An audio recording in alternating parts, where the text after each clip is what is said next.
প্রচণ্ড গরমে তৃষ্ণার্ত রিকশা ও ভ্যান চালক এবং পথচারী নারী পুরুষদের মধ্যে কিছুটা স্বস্তি যোগাতে শরবত পান করালো বসুন্ধরা শুভ সংঘ।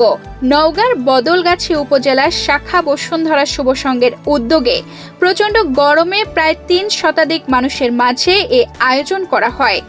10-12 দিন থেকে প্রচণ্ড গরমে খেটে খাওয়া ও কর্মজীবী মানুষের জীবনযাত্রা ব্যাহত হয়ে পড়ে।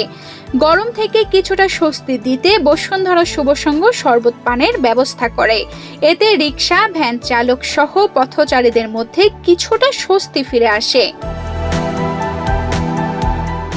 27 এপ্রিল রোববার বদলগাছি উপজেলার চারমাথা মোড়ে আয়োজিত অনুষ্ঠানে শুভ সংঘের সভাপতি অধ্যক্ষ গোলাম কিবরিয়ার সভাপতিত্বে প্রধান অতিথি হিসেবে উপস্থিত ছিলেন উপজেলা নির্বাহী কর্মকর্তা ইসরাত জাহান সোনি।